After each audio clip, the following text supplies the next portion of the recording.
ਤੇ ਮੈਂ ਇਕੱਠੇ ਬਹਿ ਕੇ ਗੱਲਾਂ ਕਰੀਏ, ਨਾਲੇ ਪੀਣੀ ਤੇਰੇ ਨਾਲ ਚਾਹ। ਤੂੰ ਤੇ ਮੈਂ ਇਕੱਠੇ ਬਹਿ ਕੇ ਗੱਲਾਂ ਕਰੀਏ। ਜੀ ਡਾਕਟਰ ਸਾਹਿਬ, ਕੋਇਲ ਆਪਣੀ ਜ਼ੁਬਾਨ ਬੋਲਦੀ ਹੈ ਤੇ ਆਜ਼ਾਦ ਰਹਿੰਦੀ ਹੈ। ਤੋਤਾ ਜਿਹੜਾ ਹੈ ਨਾ, ਉਹ ਦੂਜਿਆਂ ਦੀ ਜ਼ੁਬਾਨ ਬੋਲਦਾ ਔਰ ਪਿੰਜਰੇ 'ਚ ਕੈਦ ਹੁੰਦਾ ਹੈ। ਲੇਕਿਨ ਸਾਡੇ ਪੰਜਾਬੀ ਮਿੱਤਰਾਂ ਨੂੰ ਇਹ ਗੱਲ ਕਿਉਂ ਨਹੀਂ ਸਮਝ ਆ ਰਹੀ, ਸਾਡੀ ਪੰਜਾਬੀ ਮਾਵਾਂ ਨੂੰ ਇਹ ਗੱਲ ਕਿਉਂ ਨਹੀਂ ਸਮਝ ਆ ਰਹੀ, ਉਹ ਆਪਣੇ ਬੱਚਿਆਂ ਨੂੰ ਕਿਉਂ ਨਹੀਂ ਪੰਜਾਬੀ ਬੋਲਦੇ। ਬੜੀ ਸੋਹਣੀ ਗੱਲ ਹੈ। ਪਹਿਲੀ ਗੱਲ ਤੇ ਇਹ ਕਿ ਮਾਮੂਲੀ ਦੇ ਦਿਹਾੜ ਦੀ ਸਾਰਿਆਂ ਨੂੰ ਮੁਬਾਰਕ ਹੋਏ, ਖਾਸ ਤੌਰ ਤੇ ਉਹਨਾਂ ਦੋਸਤਾਂ ਨੂੰ ਜਿਹੜੇ ਇਸ ਦਿਨ ਦੀ ਮੁਤਾਬਕਤ ਦੇ ਨਾਲ ਬਹੁਤ ਸਾਰੇ ਪ੍ਰੋਗਰਾਮਸ ਕਰਦੇ ਨੇ ਤੇ ਮਾਂ ਬੋਲੀ ਨੂੰ ਅੱਗੇ ਵਧਾਉਣ ਦੀ ਕੋਸ਼ਿਸ਼ ਕਰਦੇ ਨੇ। ਉਹਨਾਂ ਦੀ ਜਿੰਨੀਆਂ ਵੀ ਕਾਰਜਾਂ ਨੇ, ਕੋਸ਼ਿਸ਼ਾਂ ਨੇ, ਉਹਨਾਂ ਨੂੰ ਸਲਾਮ। ਇਹ ਬੜੀ ਅੱਛੀ ਤੁਸੀਂ ਮਿਸਾਲ ਦਿੱਤੀ ਕਿ ਅਸੀਂ ਸ਼ਾਨਦਾਰ ਹੈ ਕਿ ਕੋਇਲ ਜਿਹੜੀ ਹੈ ਉਹ ਆਪਣੀ ਜ਼ੁਬਾਨ ਬੋਲਦੀ ਹੈ ਤੇ ਆਜ਼ਾਦ ਰਹਿੰਦੀ ਹੈ, ਤੇ ਤੋਤਾ ਜਿਹੜਾ ਉਹ ਦੂਸਰਿਆਂ ਦੀ ਜ਼ੁਬਾਨ ਬੋਲਦਾ ਹੈ। ਅੱਛਾ, ਇਹ ਸਾਡਾ ਤੇ ਕੋਈ ਪ੍ਰੋਬਲਮ ਮਸਲਾ ਹੈ ਨਾ। ਇੱਕ ਪ੍ਰੋਬਲਮ ਇਹ ਹੋਈ ਕਿ ਜਿਸ ਵੇਲੇ 1857 ਤੋਂ ਬਾਅਦ ਪੂਰੇ ਹਿੰਦੁਸਤਾਨ ਦੇ ਉੱਤੇ ਜਿਵੇਂ ਅੰਗਰੇਜ਼ ਕਾਬਜ਼ ਹੋ ਗਿਆ ਸੀ ਤੇ ਇੱਥੇ ਦੀ ਮਕਾਮੀ ਜ਼ੁਬਾਨਾਂ ਸਾਰੀਆਂ ਦੀਆਂ ਸਾਰੀਆਂ ਜਿਹੜੀਆਂ ਨੇ ਉਹ ਇੱਕ ਤਰ੍ਹਾਂ ਦੇ ਅਹਿਸਾਸੇ ਕਮਤਰੀ ਚਲੀ ਗਈਆਂ। ਅੰਗਰੇਜ਼ੀ ਦਾ ਗਲਬਾ ਹੋਇਆ, ਅੰਗਰੇਜ਼ੀ ਤਾਲੀਮ ਹਰ ਪਾਸੇ। ਅੱਛਾ, ਹੁਣ ਉਸ ਵਕਤ ਇਸਤਿਸਾਲੀ ਜ਼ੁਬਾਨ ਜਿਹੜੀ ਕਿਹਾ ਜਾਂਦਾ ਸੀ ਅੰਗਰੇਜ਼ੀ, ਤੇ ਉਹਦੇ ਮੁਕਾਬਲੇ ਤੇ ਜਿਹੜੀਆਂ ਮਕਾਮੀ ਬੋਲੀਆਂ ਸਨ ਉਹਨਾਂ ਦਾ ਇਸਤਿਸਾਲ ਹੋ ਰਿਹਾ ਸੀ। ਅੱਛਾ, ਉਹਨਾਂ ਨੇ ਉਰਦੂ ਨੂੰ ਇੱਕ ਖਾਸ ਜ਼ਾਹਿਰ ਹੈ ਫੋਰਟ ਵਿਲੀਅਮ ਕਾਲਜ ਤੋਂ ਜ਼ਿਆਦਾ ਇਹਨੂੰ ਅਰੂਜ ਮਿਲਿਆ, ਜਿਹੜਾ ਨਸਰ ਦੇ ਵਿੱਚ ਖਾਸ ਤੌਰ ਤੇ ਹੈਗਾ ਕੰਮ ਹੈਗਾ। ਸ਼ਾਇਰੀ ਤੋਂ ਪਹਿਲੇ ਵੀ ਹੋ ਰਹੀ ਸੀ ਖੈਰ, ਲੇਕਿਨ ਨਸਰ ਦੇ ਪਾਸੇ ਇਹਨੂੰ ਉਹਦੇ ਫੋਰਟ ਵਿਲੀਅਮ ਲੈ ਕੇ ਆਇਆ। ਹੁਣ ਉਰਦੂ ਸਰ ਸੈਯਦ ਤਹਿਰੀਕੀ ਚ ਆ ਕੇ ਤੇ ਹਰ ਸਿਨਫੇ ਸੁਖਨ ਦੇ ਵਿੱਚ ਇਹਨਾਂ ਨੇ ਜਿਹੜਾ ਹੈ ਉਹ ਤਬਾਜ਼ਮਾਈ ਕੀਤੀ। ਅੱਛਾ, ਉਰਦੂ ਅਸੀਂ ਇਹ ਦੇਖਦੇ ਹਾਂ ਕਿ ਮਕਾਮੀ ਜ਼ੁਬਾਨਾਂ ਦੇ ਪਾਕਿਸਤਾਨ ਬਣਨ ਤੋਂ ਬਾਅਦ ਇਹਨਾਂ ਦਾ ਹੁਣ ਇਸਤਿਸਾਲੀ ਜ਼ੁਬਾਨ ਜਿਹਨੂੰ ਸਮਝਿਆ ਜਾ ਰਿਹਾ ਜਾਂ ਸ਼ਾਇਦ ਹੈ ਵੀ ਕਿਸੇ ਤਰੀਕੇ ਨਾਲ, ਉਹ ਉਰਦੂ ਹੈ ਮਕਾਮੀ ਜ਼ੁਬਾਨਾਂ ਦੇ ਸਾਹਮਣੇ। ਗੋ ਕਿ ਉਰਦੂ ਸਾਡੀ ਕੌਮੀ ਜ਼ੁਬਾਨ ਹੈ, ਲੇਕਿਨ ਮਸਲਾ ਹੈ ਵੀ ਕਿ ਅਗਰ ਕੌਮੀ ਜ਼ੁਬਾਨ ਹੈ ਵੀ ਤਾਂ ਰਾਬਤੇ ਦੀ ਜ਼ੁਬਾਨ ਰਹਿਣਾ ਚਾਹੀਦਾ। ਮਕਾਮੀ ਜ਼ੁਬਾਨਾਂ ਜਾਂ ਇਲਾਕਾਈ ਜ਼ੁਬਾਨਾਂ ਜਾਂ ਜਿਹੜੀਆਂ ਸੂਬਾਈ ਜ਼ੁਬਾਨਾਂ ਨੇ, ਇਹਨਾਂ ਦੀ ਅਹਿਮੀਅਤ ਨੂੰ ਸਰਕਾਰ ਰਿਆਸਤ ਨੂੰ ਸਮਝਣਾ ਚਾਹੀਦਾ ਹੈ। ਕਿਉਂਕਿ ਜਿਹੜਾ ਅਸੀਂ ਖਾਬ ਦੇਖਦੇ ਹਾਂ ਉਹ ਅਸੀਂ ਮਾਂ ਬੋਲੀਆਂ 'ਚ ਵੇਖਦੇ ਹਾਂ। ਉਹ ਖਾਬ ਜਦੋਂ ਅਸੀਂ ਤਾਬੀਰ 'ਚ ਲੈ ਕੇ ਆਉਣ ਦੀ ਕੋਸ਼ਿਸ਼ ਕਰਨੇ ਹਾਂ ਤਾਂ ਸਾਡੇ ਤੇ ਡੋਮੀਨੇਟ ਹੋ ਜਾਂਦੀ ਉਰਦੂ ਇੱਕ ਆ ਜਾਂਦਾ ਹੈ। ਕਿਉਂਕਿ ਉਹਦੀ ਵਜ੍ਹਾ ਹੈ ਵੀ ਕਿ ਪ੍ਰਾਇਮਰੀ ਸਤ੍ਹਾ ਤੋਂ ਉਹ ਪੰਜਾਬੀ ਜਿਹੜੀ ਹੈ ਉਹ ਨਹੀਂ ਪੜ੍ਹਾਈ ਜਾਂਦੀ। ਪਿੰਡਾਂ ਥਾਵਾਂ 'ਤੇ ਲੋਕ ਬੋਲਦੇ ਨੇ, ਬੱਚੇ ਵੀ ਬੋਲਦੇ ਨੇ, ਬੱਚਿਆਂ ਨੂੰ ਸਿਖਾਈ ਨਹੀਂ ਜਾਂਦੀ, ਬਲਕਿ ਮੁੱਢਲੀ ਤਾਲੀਮ ਨਹੀਂ ਬਣਾਈ ਗਈ ਨਾ। ਮੁੱਢਲੀ ਤਾਲੀਮ ਹੋਣੀ ਚਾਹੀਦੀ ਨੂੰ, ਪ੍ਰਾਇਮਰੀ ਦੀ ਤਾਲੀਮ। ਅਗਰ ਉਹ ਸਕੂਲ ਵਿੱਚ ਵੀ ਅਸੀਂ ਵੀ ਇੱਕ ਸਬਜੈਕਟ ਪੰਜਾਬੀ ਸੁਣ ਕੇ ਸਿੱਖੀ ਹੈ ਨਾ, ਥੋੜੀ ਬਹੁਤ ਪੜ੍ਹ ਕੇ ਨਹੀਂ ਸਿੱਖੀ। ਨਹੀਂ ਪੜ੍ਹ ਕੇ ਤਾਂ ਸਾਨੂੰ ਪੜ੍ਹਨਾ ਅਜੇ ਵੀ ਨਹੀਂ ਆਉਂਦੀ ਸ਼ਾਇਦ ਬਹੁਤ ਅੱਛੀ, ਜਦੋਂ ਅਸੀਂ ਕੋਈ ਇਸ ਲਈ ਰੀਡਰਸ਼ਿਪ ਵੀ ਨਹੀਂ ਹੈ। ਹਾਂ, ਰੀਡਰਸ਼ਿਪ ਪੰਜਾਬੀ ਦੀ ਨਹੀਂ ਹੈ। ਅੱਛਾ, ਇਹ ਵਜ੍ਹਾ ਹੈਗੀ ਬੁਨਿਆਦੀ ਕਿ ਪ੍ਰਾਇਮਰੀ ਸਤ੍ਹਾ ਦੇ ਉੱਤੇ ਪੰਜਾਬੀ ਦਾ ਚਾਹੇ ਕੋਈ ਸਬਜੈਕਟ ਯਾਰ ਸਿੰਧੀਆਂ ਨੇ ਰੱਖਿਆ ਹੈ, ਸਿੰਧੀ ਦੀ ਸਾਰੀ ਤਾਲੀਮ ਜਿਹੜੀ ਹੈ ਉਹ ਸਿੰਧੀ 'ਚ ਮੈਟ੍ਰਿਕ ਤੱਕ। ਉਸ ਤੋਂ ਬਾਅਦ ਪਸ਼ਤੋ ਜਿਹੜੀ ਹੈ ਉਹ ਤਾਂ ਉਹਨਾਂ ਨੇ ਕਾਇਦਾ ਬਣਾ ਲਿਆ, ਪਸ਼ਤੋ ਪੜ੍ਹਾਈ ਜਾ ਰਹੀ ਹੈ, ਪਖਤੂਨ ਬੋਲ ਰਹੇ ਨੇ। ਤੇ ਸਾਡੀ ਜਿਹੜੀ ਤੁਸੀਂ ਇਹ ਕਿਹਾ ਨਾ, ਸਾਡੀ ਮਾਵਾਂ ਨੂੰ ਸਮਝ ਕਿਉਂ ਨਹੀਂ ਆਉਂਦੀ, ਸਾਡੀ ਔਰਤਾਂ ਨੂੰ ਸਮਝ ਕਿਉਂ ਨਹੀਂ ਆ ਰਹੀ, ਉਹ ਆਪਣੇ ਬੱਚੇ ਦੇ ਨਾਲ ਬੋਲ ਰਹੇ ਹੁਣ ਇਨਫੀਰੀਅਰ ਕੰਪਲੈਕਸ ਫੀਲ ਕਰਦੇ ਨੇ ਨਾ ਪੰਜਾਬੀ। ਉਹ ਸਮਝਦੇ ਨੇ ਕਿ ਪੰਜਾਬੀ ਕੋਈ ਕਿਸੇ ਬਾਸ਼ਊਰ ਤਬਕੇ ਦੀ ਜ਼ੁਬਾਨ ਨਹੀਂ ਹੈ। ਉਹ ਇਹ ਸਮਝਦੇ ਨੇ ਕਿ ਇਹ ਸ਼ਹਿਰਾਂ 'ਚ ਸਮਝਿਆ ਜਾਂਦਾ ਹੈ ਕਿ ਮੇਰੀ ਲੋਕ ਸਮਝਦੇ ਕਿ ਸ਼ਾਇਦ ਪੰਜਾਬੀ ਗਾਲਾਂ ਦੀ ਜ਼ੁਬਾਨ ਹੈ। ਮਤਲਬ ਪਿਛਲੇ ਦਿਨਾਂ 'ਚ ਹਲਕੇ 'ਚ ਗੱਲ ਹੋ ਰਹੀ ਸੀ, ਦਾਨਿਸ਼ਵਰ ਦੇ ਮੂੰਹ ਸੁਣਿਆ ਸੀ। ਹਾਂ, ਉਹ ਮੇਰੇ ਵੀ ਜ਼ੇਨ, ਮੈਨੂੰ ਵੀ ਪਤਾ ਆਮ ਤਾਸਰ ਇਹ ਫੈਲਾਇਆ ਵੀ ਗਿਆ, ਹਾਂ, ਸ਼ੌਹਰੀ ਤੌਰ ਤੇ ਵੀ ਫੈਲਾਇਆ ਗਿਆ। ਤੇ ਮੈਂ ਸਮਝਦਾ ਹਾਂ ਕਿ ਜਿਹੜੀ ਪੰਜਾਬੀ ਜ਼ੁਬਾਨ ਸੂਫੀਆ ਦੀ ਜ਼ੁਬਾਨ ਹੈ, ਕਿਹੜੀ ਸਾਫ਼ ਸੁਥਰੀ ਜ਼ੁਬਾਨ ਹੈ, ਉਹਦੇ ਇਲਮ ਹੈ ਜਿਹੜਾ ਸੀਨਾ ਬਸੀਨਾ ਲੋਕਾਂ ਤੱਕ ਸ਼ਾਇਰੀ ਦੇ ਜ਼ਰੀਏ ਸਾਡੇ ਤੱਕ ਤੇ ਪਹੁੰਚਿਆ ਨਾ। ਤੇ ਅਗਰ ਇਹ ਸਕੂਲਾਂ ਰਾਹੀਂ ਸਾਡੇ ਨਿਸਾਬ ਦੇ ਰਾਹੀਂ ਬੱਚਿਆਂ ਤੱਕ ਵੀ ਪਹੁੰਚਦਾ, ਫਿਰ ਸਾਡੀਆਂ ਮਾਵਾਂ ਦਾ ਕਸੂਰ, ਜਿਹੜਾ ਮੈਂ ਪਹਿਲੇ ਵੀ ਗੱਲ ਕੀਤੀ ਸੀ, ਪਿਛਲੀ ਦਫਾ ਗੱਲ ਹੋ ਰਹੀ ਸੀ ਕਿ ਸਾਡੀ ਮਾਂ ਦਾ ਸਭ ਤੋਂ ਜ਼ਿਆਦਾ ਕਸੂਰ ਇਸ ਲਈ ਹੈ ਕਿ ਉਹ ਆਪਣੇ ਬੱਚੇ ਨਾਲ ਉਰਦੂ ਬੋਲਦੀ ਹੈ ਔਰ ਸਮਝਦੀ ਹੈ। ਬੜੀ ਪੜ੍ਹੀ ਲਿਖੀ ਜ਼ੁਬਾਨ ਹੈ, ਸ਼ਾਇਦ ਬਾਬੂਆਂ ਦੀ ਜ਼ੁਬਾਨ ਹੈ ਨਾ, ਦਫ਼ਤਰੀ ਜ਼ੁਬਾਨ ਹੈ। ਜਿੰਨੀ ਦੇਰ ਤੁਸੀਂ ਆਪਣੀ ਜ਼ੁਬਾਨ ਨੂੰ ਰੋਜ਼ਗਾਰ ਦੇ ਨਾਲ ਨਹੀਂ ਜੋੜਦੇ, ਉਨੀ ਦੇਰ ਤੇ ਉਹਦੀ ਉਸ ਤਰ੍ਹਾਂ ਕਦਰ ਨਹੀਂ ਹੋਏਗੀ ਨਾ ਪੰਜਾਬੀ ਜ਼ੁਬਾਨ ਦੀ। ਉਹਨੂੰ ਰੋਜ਼ਗਾਰ ਨਾਲ ਜੋੜਨਾ ਪਏਗਾ ਆਪਣੀ ਜ਼ੁਬਾਨ ਨੂੰ। ਰੋਜ਼ਗਾਰ ਨਾਲ ਜੋੜਨ ਵਾਸਤੇ ਤੁਸੀਂ ਉਹਨੂੰ ਮੁੱਢਲੀ ਤਾਲੀਮ ਬਣਾਓਗੇ ਪਹਿਲੇ, ਤੇ ਫਿਰ ਹੈ ਨਾ ਉਹਦਾ ਨਿਸਾਬ, ਉਹਦਾ ਕਾਇਦਾ ਤੇ ਕੋਈ ਬਣਾਓ। ਇੱਥੇ ਕਾਇਦਾ ਨਹੀਂ, ਸਾਡੇ ਇੱਕ ਕਾਇਦੇ ਤੇ ਮੁਤਫਿਕ ਨਹੀਂ ਹੋ ਰਹੇ ਸਾਡੇ ਪੰਜਾਬੀ, ਮੁਖਤਲਿਫ ਲਹਿਜਿਆਂ ਦੀ ਵਜ੍ਹਾ ਨਾਲ। ਕਿ ਕਿਹੜਾ ਲਹਿਜਾ ਅਪਣਾਇਆ ਜਾਏ, ਨਿਸਾਬ ਦਾ ਹਿੱਸਾ ਬਣਾਇਆ ਜਾਏ। ਇੱਕ ਸਟੈਂਡਰਡ ਪੰਜਾਬੀ ਮੇਰਾ ਖਿਆਲ ਹੈ ਸਾਨੂੰ ਆਪਸ 'ਚ ਬੈਠ ਕੇ ਮਿੱਥ ਲੈਣੀ ਚਾਹੀਦੀ ਹੈ ਕਿ ਜਿਹਦੇ ਵਿੱਚ ਤੁਸੀਂ ਇੱਕ ਕਾਇਦਾ ਬਣਾ ਲਓ, ਉਸ ਤੋਂ ਬਾਅਦ ਲਹਿਜਿਆਂ 'ਤੇ ਕੰਮ ਅਲੱਗ-ਅਲੱਗ ਹੋ ਸਕਦਾ। ਅੱਛਾ, ਇਹ ਤੁਸੀਂ 2-3 ਗੱਲਾਂ ਕੀਤੀਆਂ ਨੇ। ਪਹਿਲੀ ਗੱਲ ਤਾਂ ਮੈਂ ਮੁਤਫਿਕ ਹਾਂ ਤੁਹਾਡੇ ਨਾਲ ਕਿ ਰੋਜ਼ਗਾਰ ਦੀ ਜ਼ੁਬਾਨ ਹੋਣੀ ਚਾਹੀਦੀ ਹੈ, ਦਫ਼ਤਰ ਦੀ ਜ਼ੁਬਾਨ ਹੋਣੀ ਚਾਹੀਦੀ ਹੈ। ਇਹ ਮਸ਼ਰਕੀ ਪੰਜਾਬ ਜਿਹੜਾ, ਉੱਥੋਂ ਇੱਕ ਆਏ ਸਰਦਾਰ ਜੀ, ਤੇ ਉਹ ਇੱਥੇ ਆ ਕੇ ਲਾਹੌਰ 'ਚ ਮੁਖਤਲਿਫ ਦਫ਼ਤਰਾਂ 'ਚ ਉਹਨਾਂ ਨੂੰ ਕੰਮ ਪਿਆ, ਤੇ ਉਹ ਆ ਕੇ ਉਹਨਾਂ ਨੇ ਆਪਣਾ ਇੱਕ ਪੋਡਕਾਸਟ ਕੀਤਾ। ਮੈਂ ਉਹ ਸੁਣਿਆ, ਕਹਿੰਦੇ ਮੈਂ ਹੈਰਾਨ ਹਾਂ ਕਿ ਯਾਰ ਦਫ਼ਤਰ ਵਿੱਚ ਜਾਓ ਤੇ ਅੱਗੇ ਪੰਜਾਬੀ ਬੈਠੇ ਹੁੰਦੇ ਨੇ ਤੇ ਬੋਲ ਉਰਦੂ ਰਹੇ ਹੁੰਦੇ ਨੇ, ਤੇ ਮੈਂ ਉਹਨਾਂ ਨਾਲ ਪੰਜਾਬੀ ਬੋਲੀ ਤੇ ਬੜੀ ਸਹੂਲਤ ਨਾਲ ਪੰਜਾਬੀ। ਮੈਂ ਕਿਹਾ ਤੁਸੀਂ ਮੇਰੇ ਆਪਸ ਵਿੱਚ ਉਰਦੂ 'ਚ ਕਿਉਂ ਗੱਲ ਕਰ ਰਹੇ ਹੋ? ਉਹ ਕਹਿੰਦੇ ਨਹੀਂ, ਇਹ ਦਫ਼ਤਰ ਦੀ ਜਿਹੜੀ ਡੈਕੋਰਮ ਹੈ ਉਹ ਉਰਦੂ ਦਾ ਹੈ। ਤੇ ਹਾਲਾਂਕਿ ਮੈਂ ਨਹੀਂ ਸਮਝਦਾ ਕਿ ਕਿਸੇ ਨੂੰ ਮਨਾ ਕਰੇਗਾ ਕੋਈ, ਕਿਉਂਕਿ ਦਫ਼ਤਰੀ ਜ਼ੁਬਾਨ ਸਾਡੀ ਜਿਹੜੀ ਅੰਗਰੇਜ਼ੀ, ਉਰਦੂ ਤੇ ਨਹੀਂ ਹੈ। ਤੇ ਯਾਰ ਤੁਸੀਂ ਅੰਗਰੇਜ਼ੀ ਅਗਰ ਲਿਖ ਰਹੇ ਹੋ ਤੇ ਪੰਜਾਬੀ ਬੋਲਦਿਆਂ ਕੀ ਮੌਤ ਪੈਂਦੀ ਹੈ? ਬੋਲ ਸਕਦੇ ਹੋ ਪੰਜਾਬੀ। ਅੱਛਾ, ਮੈਂ ਉਰਦੂ ਦੇ ਖਿਲਾਫ ਨਹੀਂ ਗੱਲ ਕਰ ਰਿਹਾ, ਲੇਕਿਨ ਉਹ ਇੱਕ ਰਾਬਤੇ ਦੀ ਜ਼ੁਬਾਨ ਹੋਣੀ ਚਾਹੀਦੀ ਹੈ। ਰਾਬਤੇ ਦੀ ਹੋਣੀ ਚਾਹੀਦੀ ਹੈ। ਦੂਸਰੀ ਗੱਲ ਤੁਸੀਂ ਇਹ ਕੀਤੀ ਰੋਜ਼ਗਾਰ ਨਾਲ ਕਿਸ ਤਰ੍ਹਾਂ ਜੁੜੇਗੀ।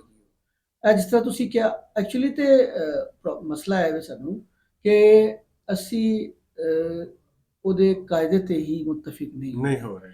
ਵਜ੍ਹਾ ਹੈਗੀ ਹੈ ਕਿ ਕੁਝ ਸ਼ਾਹਮੁਖੀ ਦੇ ਵਿੱਚ ਜਦੋਂ ਅਸੀਂ ਲਿਖਨੇ ਆ ਤੇ ਬਹੁਤ ਸਾਰੀਆਂ ਜਿਹੜੀ ਸਾਊਂਡਸ ਨੇ ਪੰਜਾਬੀ ਦੀ, ਤਾਂ ਸਾਊਂਡਸ ਨੇ ਨਾ, ਉਹ ਨਹੀਂ ਬਣਾ ਸਕੇ, ਉਹ ਨਹੀਂ ਬਣਦੀਆਂ, ਉਹਨਾਂ ਨੇ ਬਣਾ ਲਈਆਂ ਨੇ। ਮਤਲਬ ਬੋਲਦੇ ਤੁਸੀਂ ਘਰ ਹੋ, ਲਿਖਦੇ ਘਰ। ਹੁਣ ਢਿੱਡ, ਭੁੱਖ, ਭੁੱਖ, ਭਾਜੀ, ਢੋਲ, ਇਹ ਹੁਣ ਤੁਸੀਂ ਕਿਸ ਤਰ੍ਹਾਂ ਲਿਖੋਗੇ? ਇਹ ਮਸਲਾ ਸੀ ਲਿਖਣੇ ਸ਼ਾਮ ਸਾਡੇ ਉਧਰ ਆਪਣਾ ਲਹਿੰਦੇ ਪੰਜਾਬ ਵਿੱਚ ਤੇ ਉਹਨਾਂ ਨੇ ਆਵਾਜ਼ਾਂ ਬਣਾ ਲਈਆਂ ਨਾ, ਲੇਕਿਨ ਅਸੀਂ ਇਹ ਨਹੀਂ ਬਣਾ ਸਕੇ। ਦੂਸਰਾ ਉਹਨਾਂ ਦਾ ਜਿਹੜਾ ਸਭ ਤੋਂ ਵੱਡਾ ਮੈਂ ਸਮਝਦਾ ਕਿ ਉਧਰ ਪੰਜਾਬੀ ਇਸ ਲਈ ਨਹੀਂ ਖਤਮ ਹੋ ਸਕਦੀ ਕਿ ਉਹਨਾਂ ਦੀ ਮਜ਼ਹਬੀ ਜ਼ੁਬਾਨ ਵੀ, ਉਹਨਾਂ ਦੇ ਗੁਰੂ ਗ੍ਰੰਥ ਸਾਹਿਬ ਵੀ ਪੰਜਾਬੀ 'ਚ ਨੇ, ਠੀਕ ਹੈ ਨਾ। ਸਾਡੀ ਮਜ਼ਹਬੀ ਕਿਤਾਬ ਤੇ ਅਰਬੀ 'ਚ ਹੈ, ਅਸੀਂ ਅਰਬੀ ਵੀ ਨਹੀਂ ਬਣ ਸਕੇ, ਅਸੀਂ ਫਾਰਸੀ ਵੀ ਨਹੀਂ ਬਣ ਸਕੇ, ਅਸੀਂ ਉਰਦੂ ਵੀ ਨਹੀਂ ਬਣ ਸਕੇ, ਠੀਕ ਹੈ ਨਾ। ਉਹ ਜਿਹੜੀ ਮਾਵਾਂ ਦੀ ਤੁਸੀਂ ਗੱਲ ਕਰ ਰਹੇ ਹੋ ਨਾ, ਮਤੰਜਨ ਜੇ ਜ਼ੁਬਾਨ ਦਾ ਬਣਾ ਦਿੱਤਾ। ਉਹ ਜਿਨ੍ਹਾਂ ਮਾਵਾਂ ਦੀ ਤੁਸੀਂ ਗੱਲ ਕਰ ਰਹੇ ਹੋ, ਜਿਹੜੀ ਉਰਦੂ ਬੋਲਦੀਆਂ ਨੇ, ਉਹ ਸਾਡੀਆਂ ਭੈਣਾਂ ਜਿਹੜੀਆਂ ਨੇ ਉਹਨਾਂ ਨੂੰ ਸਹੀ ਉਰਦੂ ਵੀ ਨਹੀਂ ਆਉਂਦੀ। ਐਕਚੁਅਲੀ ਸਾਡੇ ਜਿਹੜੇ ਵੋਕਲ ਕਾਰਡਸ ਨੇ ਪੰਜਾਬੀਆਂ ਦੇ, ਇਹ ਸਾਊਂਡਸ ਜਿਹੜੀਆਂ ਸੀ ਜੀ ਉਰਦੂ ਦੀ ਐਵੇਂ ਅਦਾ ਕਰੀਏ ਤਾਂ ਪੰਜਾਬੀ 'ਚ ਹੋ ਜਾਂਦੀਆਂ ਨੇ। ਕਹਾਂ ਹੈ, ਉਹ ਕਹਿੰਦੇ ਕਹਾਂ ਜਾ ਰਹੇ, ਉਹ ਇਹ ਹੇਕ ਜਿਹੜੀ ਸਾਡੀ ਹੈ ਨਾ, ਉਹ ਪੰਜਾਬੀ ਵਾਲੀ। ਅੱਛਾ, ਇਹ ਤੋਂ ਲੱਗਦਾ ਹੈ ਕਿ ਕਵਾ ਚਲਾ ਹੰਸ ਕੀ ਚਾਲ ਆਪਣੀ। ਹੁਣ ਤੁਸੀਂ ਉਹ ਨਹੀਂ ਅਗਰ ਉਰਦੂ ਠੀਕ ਤਰ੍ਹਾਂ ਬੋਲ ਰਹੇ, ਤਾਂ ਕਮ ਸੇ ਕਮ ਜਿਹੜੀ ਜ਼ੁਬਾਨ ਤੁਹਾਨੂੰ ਬੋਲਣੀ ਆਉਂਦੀ ਉਹੀ ਸਿਖਾ ਦਿਓ, ਟ੍ਰਾਂਸਫਰ ਕਰ ਦਿਓ। ਉਹ ਬੱਚਿਆਂ ਦਾ ਹੱਕ ਹੈਗਾ ਉਹਨਾਂ ਨੂੰ ਸਿਖਾਉਣਾ। ਤੁਸੀਂ ਇਹ ਦੇਖੋ ਕਿ ਜਿਹੜੀ ਅਖਾਣ ਸਾਡੀ ਮਾਵਾਂ ਬੋਲਦੀਆਂ ਸਨ, ਜੇ ਮੇਰੀ ਨਾਨੀ ਬੋਲਦੀ ਸੀ, ਯਕੀਨ ਕਰੋ ਮੇਰੇ ਤੱਕ ਨਹੀਂ, ਤੁਹਾਡੇ ਤੱਕ ਨਹੀਂ, ਮੇਰੇ ਛੋਟੇ ਭਾਈਆਂ ਨੂੰ ਨਹੀਂ ਪਤਾ ਹੁੰਦਾ ਅਖਾਣ। ਮੇਰੀ ਅੰਮਾ ਗੱਲ ਤੇ ਅਖਾਣ ਬੋਲਦੀ ਸੀ, ਗੱਲ ਤੇ ਮਿਸਾਲ ਦਿੰਦੀ ਸੀ। ਇਹੀ ਸਾਡੀ ਅੱਜ ਦੀ ਮਾਂ ਦਾ ਕਸੂਰ ਵੀ ਇਹੀ ਹੈ ਕਿ ਬੱਚਿਆਂ ਨਾਲ ਉਰਦੂ ਬੋਲਦੀ ਹੈ, ਉਹ ਆਪਣੇ ਬੱਚੇ ਨੂੰ ਨਾ ਦਾਦੀ ਕੋਲ ਬੈਠਣ ਦਿੰਦੀ ਹੈ, ਨਾ ਨਾਨੀ ਕੋਲ ਬੈਠਣ ਦਿੰਦੀ ਹੈ, ਜਿਨ੍ਹਾਂ ਦੇ ਰਾਹੀਂ ਸਾਡੇ ਲੋਕ ਦਾਸਤਾਨਾਂ, ਲੋਕ ਦਾਨੇ ਸਾਡੇ ਬੱਚਿਆਂ ਤੱਕ ਪਹੁੰਚਣੀ ਸੀ। ਸਾਰੀ ਰਵਾਇਤ, ਕਦੀਮ ਇਲਮ, ਸਾਰਾ ਸੀਨਾ ਬਸੀਨਾ ਜਿਹੜਾ ਪਹੁੰਚਦਾ ਸੀ ਸਾਡੇ ਨਾਨੀਆਂ ਦਾਦੀਆਂ ਤੱਕ ਹੀ ਦੇ ਰਾਹੀਂ ਪਹੁੰਚਦਾ ਸੀ ਨਾ, ਬਜ਼ੁਰਗਾਂ ਦੇ ਰਾਹੀਂ। ਤੇ ਉਹਨਾਂ ਕੋਲ ਤੇ ਬੱਚਿਆਂ ਨੂੰ ਬੈਠਣ ਨਹੀਂ ਦਿੰਦੇ, ਠੀਕ ਹੈ। ਤੇ ਉਹ ਬੱਚਾ ਅੱਜ ਦਾ ਪੰਜਾਬੀ ਅਗਰ ਬੋਲਣਾ ਵੀ ਚਾਹੁੰਦਾ ਹੋਇਆ ਤੇ ਉਹ ਕਿਸ ਤਰ੍ਹਾਂ ਬੋਲੇ? ਅੱਛਾ ਦੇਖੋ, ਤੁਸੀਂ ਇੱਕ ਗੱਲ ਕੀਤੀ ਕਿ ਉਹ ਦਾਨਿਸ਼ਵਰ ਨੇ ਕਿਹਾ, ਮੈਂ ਖੈਰ ਉੱਥੇ ਜਵਾਬ ਤੇ ਦਿੱਤਾ ਉਹਨੂੰ, ਮੈਂ ਹੀ ਮੌਜੂਦ ਸਾਂ। ਗੱਲ ਹੈ ਕਿ ਗਾਲਾਂ ਦੀ ਜ਼ੁਬਾਨ ਕਹਿੰਦੇ ਨੇ, ਜਦੋਂ ਵੀ ਕਿਸੇ ਨੂੰ ਗੁੱਸਾ ਆਉਂਦਾ ਉਹ ਆਪਣੀ ਮਾਂ ਬੋਲੀ 'ਚ ਗੱਲ ਕਰਦਾ, ਇੰਤਹਾ ਗੁੱਸੇ ਦੀ ਹੁੰਦੀ। ਤੇ ਬੇਸ਼ੁਮਾਰ ਜ਼ੁਬਾਨਾਂ ਨੇ ਬੋਲਣ ਵਾਲੇ ਜਿਹੜੇ ਨੇ, ਉਹ ਜਦੋਂ ਇਜ਼ਹਾਰ ਕਰਦੇ ਨੇ, ਬੇਇਖਤਿਆਰ ਜਿਹੜਾ ਬੇਸਾਖਤਾ ਕਰਦੇ ਨੇ, ਤੇ ਉਹ ਆਪਣੀ ਮਾਦਰੀ ਜ਼ੁਬਾਨ 'ਚ ਆ ਜਾਂਦੇ ਨੇ। ਤੇ ਤੁਸੀਂ ਜਿਵੇਂ ਕਿਹਾ ਕਿ ਇਹ ਇੱਕ ਜ਼ੁਬਾਨ ਪੰਜਾਬੀ ਐਸੀ ਹੈ ਜਿਹੜੀ ਮਜ਼ਹਬੀ ਜ਼ੁਬਾਨ ਹੈ। ਯਾਰ ਇੱਕ ਮਜ਼ਹਬੀ ਜ਼ੁਬਾਨ ਜਿਹੜੀ ਹੈ, ਉਹ ਗਾਲਾਂ ਦੀ ਜ਼ੁਬਾਨ ਤੁਸੀਂ ਉਹਨੂੰ ਕੰਸੀਡਰ ਕਰ ਰਹੇ ਹੋ ਜਾਂ ਉਹਨੂੰ ਕਹਿ ਰਹੇ ਹੋ, ਕਿੱਡੀ ਹਾਸੇ ਦੀ ਗੱਲ ਹੈ। ਫਿਰ ਤੁਸੀਂ ਤੁਹਾਨੂੰ ਇਹ ਪਤਾ ਹੀ ਨਹੀਂ ਹੈ ਕਿ ਐਸੀ ਜਹਾਲਤ ਹੈਗੀ ਹੈ ਕਿ ਵੱਡੇ 6 ਸੂਫੀ ਸ਼ਾਇਰ ਜਿਹੜੇ ਸਾਡੇ ਹੈਗੇ ਨੇ, ਉਹ ਜਿਹਨੂੰ ਮੈਨੇ ਦੇਖੋ ਵਾਰਿਸ ਸ਼ਾਹ ਨੂੰ ਸ਼ੇਕਸਪੀਅਰ ਦੇ ਮੁਕਾਬਲੇ ਤੇ ਰੱਖਿਆ ਜਾਂਦਾ, ਉਹ ਸਟੱਡੀ ਹੋਈ ਹੈ ਇਹ ਚੀਜ਼ ਦੀ, ਉਹਨੂੰ ਪੰਜਾਬੀ ਦਾ ਸ਼ੇਕਸਪੀਅਰ ਕਿਹਾ ਜਾਂਦਾ। ਹੁਣ ਸ਼ੇਕਸਪੀਅਰ ਜਿਹੜਾ ਅੰਗਰੇਜ਼ੀ ਦਾ ਸਭ ਤੋਂ ਵੱਡਾ ਲਿਖਾਰੀ ਹੈਗਾ, ਤੇ ਉਹਦੇ ਅਗਰ ਤਕਾਬੁਲ ਕੀਤਾ ਜਾ ਰਿਹਾ ਹੈ ਵਾਰਿਸ ਸ਼ਾਹ ਨਾਲ, ਤਾਂ ਉਹ ਕ੍ਰੈਡੀਬਿਲਿਟੀ ਉਹਦੇ 'ਚ ਹੈ ਵੇ, ਉਹਦੀ ਕਿਉਂ? ਉਹਦੀ ਜ਼ੁਬਾਨ ਦੀ ਵਜ੍ਹਾ ਤੋਂ। ਗੁਰੂ ਗ੍ਰੰਥ ਸਾਹਿਬ 'ਚ ਵੀ ਸਾਡੇ ਸੂਫੀ ਸ਼ੌਰਾ ਦਾ ਕਲਾਮ ਹੀ ਹੈ ਨਾ ਸਾਰਾ। ਹਾਂ ਬਿਲਕੁਲ, ਦੇਖੋ ਇੰਨਾ ਕਲਾਮ ਜਿਹੜਾ ਉਹ ਇਸ ਪਾਏ ਦਾ ਹੈਗਾ ਕਿ ਇੱਕ ਮਜ਼ਹਬੀ ਕਿਤਾਬ ਦਾ ਹਿੱਸਾ ਬਣ ਗਿਆ। ਫਿਰ ਸ਼ਾਹ ਹੁਸੈਨ ਦੀ ਸਾਰੀ ਜਦੋਜਹਿਦ ਜਿਹੜੀ ਅਕਬਰ ਦੇ ਖਿਲਾਫ ਹੈਗੀ ਹੈ, ਉਹਦੀ ਬਗਾਵਤ ਹੈਗੀ ਹੈ ਤੇ ਮਜ਼ਾਮਤ ਦੀ ਸ਼ਾਇਰੀ ਹੈਗੀ ਹੈ। ਇੱਕ ਹੋਰ ਗੱਲ ਕਰਦੇ ਨੇ ਕਿ ਜੀ ਪੰਜਾਬੀ ਜਿਹੜਾ ਉਹ ਬੇਗੈਰਤ ਹੈਗਾ ਜੀ, ਇਹਨਾਂ ਨੇ ਹਮਲਾਵਰ ਆਂਦੇ ਰਹੇ ਤੇ ਇਹਨਾਂ ਨੇ ਜਾਣ ਦਿੱਤੇ। ਯਾਰ ਉਹ ਪੋਰਸ ਕੌਣ ਸੀ? ਪੰਜਾਬੀ ਦੁੱਲਾ ਭੱਟੀ ਕੌਣ ਸੀ? ਇਹ ਲੋਹੜੀ ਦਾ ਜਿਹੜਾ ਅਸੀਂ ਮਨਾਉਂਦੇ ਹਾਂ ਹਾਂ ਜੀ ਤਿਉਹਾਰ ਮਨਾਉਂਦੇ ਹਾਂ, ਉਸ ਤੋਂ ਬਾਅਦ ਖਰਲ ਕੌਣ ਸੀ? ਭਗਤ ਸਿੰਘ ਕੌਣ ਸੀ? ਇਹ ਅਸੀਂ ਭੁੱਲ ਜਾਂਦੇ ਹਾਂ ਸਾਰਾ। ਕਿਤੇ ਮਜ਼ਾਮਤ ਦੀ ਸ਼ਾਇਰੀ ਤੁਸੀਂ ਸਾਰੀ ਦੇਖ ਲਓ, ਸੂਫੀਆ ਦੀ ਸਾਰੀ ਸ਼ਾਇਰੀ ਮਜ਼ਾਮਤ ਦੀ ਸ਼ਾਇਰੀ ਹੈ। ਬੁੱਲੇ ਸ਼ਾਹ ਦੀ ਕਿਤਨੀ ਮਜ਼ਾਮਤ ਹੈ। ਇੱਕ ਤਰਫ ਉਹਦੀ ਮਜ਼ਹਬੀ ਯਾਨੀ ਮਜ਼ਹਬੀ ਮੁਲਾਇਤ ਦੇ ਖਿਲਾਫ ਉਹ ਸਖਤ ਇੱਕ ਸਟਾਂਸ ਲੈ ਰਿਹਾ ਹੈ, ਦੂਜੇ ਪਾਸੇ ਉਹ ਉਸ ਵਕਤ ਨੌਵਾਦੀਆਤ ਦੇ ਖਿਲਾਫ ਲੈ ਰਿਹਾ ਸਟਾਂਸ, ਉਸ ਵਕਤ ਦੇ ਮੌਜੂਦ ਜਿਹੜੀ ਨੌਵਾਦੀਆਤ ਉਹਦੇ ਖਿਲਾਫ ਸਟਾਂਸ ਲੈ ਰਿਹਾ ਤੇ ਐਡੀ ਰਿਚ ਯਾਨੀ ਉਹ ਪੰਜਾਬੀ ਜ਼ੁਬਾਨ ਦੇ ਵਿੱਚ ਇਜ਼ਹਾਰ ਕਰ ਰਿਹਾ, ਰਿਚ ਉਹਦਾ ਇਜ਼ਹਾਰ ਹੈਗਾ ਐਸਾ ਕਿ ਨੇੜੇ ਨੇੜੇ ਕੋਈ ਨਹੀਂ ਪਹੁੰਚਦਾ।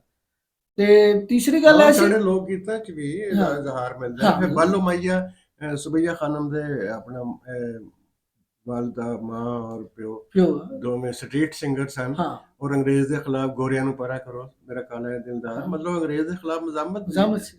ਹਾਂ ਬਿਲਕੁਲ, ਉਹ ਤੇ ਤੇ ਉਹ ਮੇਲੇ ਲੋਕ- ਠੇਲੇ ਤੇ ਹਾਂ, ਲੋਕ ਗਾਣੇ ਬੋਲੀਆਂ ਸਨ। ਦੇ ਰਾਹੀਂ ਉਹ ਆਪਣਾ ਉਹ ਗੁੱਸੇ ਦਾ ਇਜ਼ਹਾਰ ਇਜ਼ਹਾਰ। ਪਹੁੰਚਦਾ ਸੀ ਨਾ ਲੋਕਾਂ ਤੱਕ।